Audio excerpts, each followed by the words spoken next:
देखिएगा ये पवित्र बाइबल फिर से, ये देखिएगा पवित्र बाइबल, फिर दिखाते हैं आपको। ये वही है पवित्र बाइबल, संपूर्ण जीवन अध्ययन बाइबल, ये अभी आपको दिखाया, ये देखिएगा। ये अब इसके हम उत्पत्ति ग्रंथ को पढ़ रहे हैं, यहां पढ़ लिया। अब हम यहां जाते हैं, हम थोड़ा सा दिखाएंगे, फिर पढ़ सकते हो आप। वैसे थोड़ा हिंट देती है, यहां पर लिखा है, तब यहोवा परमेश्वर ने आदम को भूमि की मिट्टी से रचा और उसके नथनों में जीवन का श्वास फूंक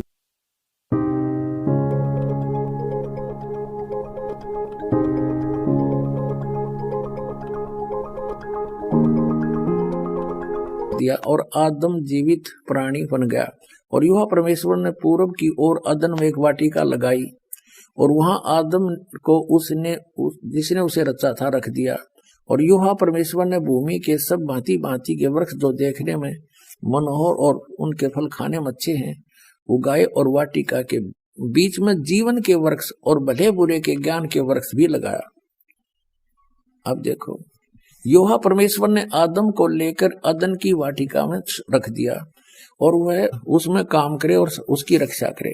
और यहोवा परमेश्वर ने आदम को यह आज्ञा दी कि तू वाटिका के सब वृक्षों का फल बिना खटके खा सकता है, पर भले बुरे का ज्ञान का जो वृक्ष है उसका फल तू कभी न खाना, क्योंकि जिस दिन तू उसको खाएगा उसी दिन अवश्य मर जाएगा। अब यहाँ देखो 8 पृष्ठ पे पढ़ रहे हैं हम, जेनेसिस 8 पृष्ठ पे 18वां। यहोवा परमेश्वर ने कहा, आदम का अकेला रहना अच्छा नहीं, और उसके लिए एक ऐसा सहायक बनाऊं जो उससे मेल खाए। यह देखिए, तब यहोवा परमेश्वर ने आदम को भारी नींद में सुला दिया, और ये तो उसकी उत्पत्ति की, उसकी हड्डी निकाल ली नौकर। फिर यहाँ देखते हैं मनुष्य का पतन। यहोवा परमेश्वर ने जितने बनैले पशु बनाए थे उन सब में सर्वदूरत था। उसने स्त्री से कहा कि क्या, वो हव्वा बना दी उसकी स्त्री, क्या सच है कि परमेश्वर ने कहा कि तुम इस वाटिका के वृक्ष का फल न खाना? स्त्री ने सर्प से कहा, इस वाटिका के वृक्षों के फल हम खा सकते हैं, पर जो वृक्ष वाटिका के बीच में है उसके फल के विषय में परमेश्वर ने कहा है कि न तो तुम उसको खाना और न उसको छूना, नहीं तो मर जाओगे। सर्प ने कहा, स्त्री से कहा कि तुम निश्चय नहीं मरोगे, वरना परमेश्वर आप जानता है कि जिस दिन तुम उसका फल खा लोगे उसी दिन तुम्हारी आंखें खुल जाएंगी, तुम भले बुरे का ज्ञान पाकर परमेश्वर के तुल्य हो जाओगे। तब स्त्री ने देखा उस वृक्ष का फल खाने के लिए अच्छा है, देखने में मन भाऊ है, बुद्धि देने के लिए चाहने योग्य भी है। तब उसने उसको तोड़कर खाया, अपने पति को भी दिया और उसने भी खाया। तब उन दोनों की आंखें खुल गई, उन्होंने मालूम हुआ कि वे नंगे हैं, इसलिए उन्होंने अंजीर के पत्ते तोड़कर लंगोट बना लिए। तब यहोवा परमेश्वर जो दिन के ठंडे समय वाटिका में फिरता था का शब्द सुनाई दिया। तब आदम और उसकी पत्नी वाटिका के वृक्षों के बीच यहोवा परमेश्वर से छिप गए। तब यहोवा परमेश्वर ने पुकार कर आदम से पूछा, तू कहाँ है? यानी वो भगवान इतना अज्ञानी है कि नहीं पता फिर वो कहाँ छुप रहे हैं। अब और वाटिका में घूमने फिरने लग रहा है। सारे बाइबल के पढ़ने वाले ईसाई यहूदी कहते हैं भगवान तो निराकार है। बताओ अकल है कोई ज्ञान? ये देखो, और इसमें सपट है, घूमे फिर सारी बात कर रहा। यहोवा परमेश्वर ने पुकार कर आदम से पूछा, तू कहाँ है? तो उसने कहा, मैं तेरा शब्द बारी में सुनकर डर गया, क्योंकि मैं नंगा था इसलिए छिप गया। अब उसने कहा, किसने तुझे बताया कि तू नंगा है? जिस वृक्ष का फल खाने को मैंने तुझे मना किया था, क्या तूने उसका फल खा लिया? खा लिया है। आदम ने कहा, जिस स्त्री को तूने मेरे संग रहने को दिया है उसी ने उस वृक्ष का फल मुझे दिया और मैंने खा लिया। तब यहोवा परमेश्वर ने स्त्री से कहा कि तूने यह क्या किया? अब स्त्री ने, हव्वा ने कहा कि सर्प ने मुझे बका दिया, तब मैंने खा लिया। अब हम अपने मतलब की बात पढ़ेंगे। दास ये सिद्ध करना चाहता है कि परमात्मा निराकार नहीं है, वो मनुष्य जैसा है और एक नहीं, अपने अपने सतर के। ये प्रभु जैसे दास ने परिभाषा प्रभु की बताई कि जैसे तहसीलदार अपने सत्र का साहब, गॉड खुदा मालिक, और एसडीएम अपने सत्र का, डिप्टी कमिश्नर अपने सत्र का, कमिश्नर अपने सत्र का, राज्य का मंत्री अपने सत्र का साहब है, मुख्यमंत्री भी अपने सत्र का खुदा है, साहब है, उसका मालिक है, प्रभु है, स्वामी है। पृष्ठ पर आगे हम उत्पत्ति 3:4 इसका यहां पढ़ रहे हूं। आदम ने अपनी पत्नी का नाम हवा रखा क्योंकि जितने मनुष्य जीवित हैं उन सब की आदि माता हुई। और योहा परमेश्वर ने आदम और उसकी पत्नी के लिए चमड़े के अंगरखे बनाकर उनको पहना दिया। बताओ, अन्यों का निराकार है, वो तो गेल पीछे पीछे फिर उनके साथ साथ। योहा परमेश्वर ने कहा कि मनुष्य भले बुरे का ज्ञान पाकर हम में से एक के समान हो गया, इसलिए अब ऐसा ना हो कि वह हाथ बढ़ाकर जीवन के वृक्ष का फल भी तोड़ ले के खा ले और सदा जीवित रहे।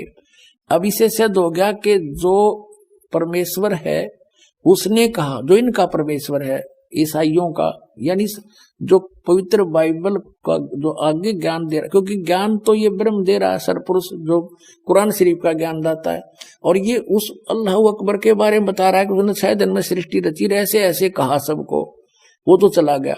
अब खुद बागडोर संभाल ली ना, सोच लिया उसने, वो स्वयं आता नहीं, अन्य रूप धारण कर लेता है।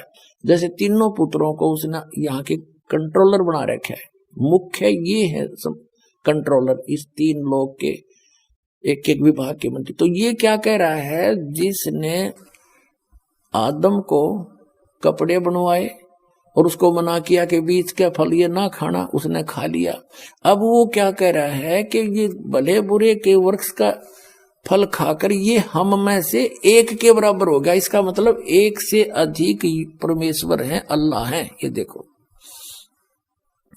फिर योहा परमेश्वर ने कहा मनुष्य यानी आदम भले बुरे का ज्ञान पाकर हम में से एक के समान हो गया। इति सिद्धम के एक से अधिक खुदा हैं, एक से अधिक गॉड हैं। ये डम्मी गॉड हैं, ये अधूरे गॉड हैं, गॉड ये भी है। जब डम्मी गॉड है तो कंप्लीट गॉड भी है। तो अन्य देव भी हैं और एक कुल का मालिक वो अन्य है। अब आगे दिखाता हूं आपको। ये है जेनेसिस यानी उत्पत्ति ग्रंथ अध्याय नंबर 16-17 का, और 17 अध्याय का श्लोक नंबर 1 है यो 1 नंबर। अब अब्राहम 99 वर्ष का हो गया था अब्राहम। तब योहा ने उसको दर्शन देकर कहा, मैं सर्वशक्तिमान ईश्वर हूं, तो मेरी उपस्थिति में चल और सिद्ध होता जा। हो गया, यानी निराकार की तरह जब सामने आकर दर्शन दिए। ठीक है, जेनियस 17-18 24 नंबर पृष्ठ पे और 17-18 ये अध्याय है। तो 18वें अध्याय में अब्राहम मामरे के बांध वृक्षों के बीच कड़ी धूप के समय तंबू के द्वार पर बैठा हुआ था। तब योहा ने उसे दर्शन दिया। उसने आंख उठाकर दृष्टि की तो क्या देखा कि 3 पुरुष, ये 3 भगवान उसके सामने खड़े हैं। और जब उसने देखा तब वह उनसे भेंट करने के लिए तंबू के द्वार से दौड़ा और भूमि पर गिरकर दंडवत की और कहने लगा, हे प्रभु, यदि मुझ पर तेरी अनुग्रह की दृष्टि है तो मैं विनती करता हूं कि अपने दास के पास से चले ना जाना। मैं थोड़ा सा जल लाता हूं और आप अपने पांव धोकर इस वृक्ष के नीचे विश्राम करो। फिर मैं एक टुकड़ा रोटी ले आऊं और उससे आप अपने अपने जीव को तृप्त करें, तब उसके पश्चात आगे बढ़ें, क्योंकि आप अपने दास के पास इसीलिए पधारे हैं। उन्होंने कहा, जैसा तू कहता है वैसा कर। अब क्या सिद्ध हो गया? 3 तो हो गए सिद्ध। ये वही 3 हैं, ब्रह्मा विष्णु महेश हैं। रूप बदल कर ये किसी भी रूप में चले जाते हैं, मनुष्य जैसा सदृश रूप भी धारण कर लेते हैं। ये चतुर्भुज तक बना सकते हैं, इससे आगे इनके हाथ नहीं बन सकते। तो इसी प्रकार ये अब क्या सिद्ध हुआ कि एक कुल का मालिक है और ये अन्य अपने अपने सत्र के और भी देव हैं, जो बाइबल भी प्रमाणित करता है। और जो ये कहता है कि हिंदू अन्य देवता है नहीं, वो गलत मानते हैं। वो इनकम्प्लीट नॉलेज रखता है। वो कहते हैं little knowledge is the dangerous thing. नीम हकीम खतरा जान, वो नीम हकीम है जो इनकम्प्लीट स्पिरिचुअल नॉलेज रखते हैं।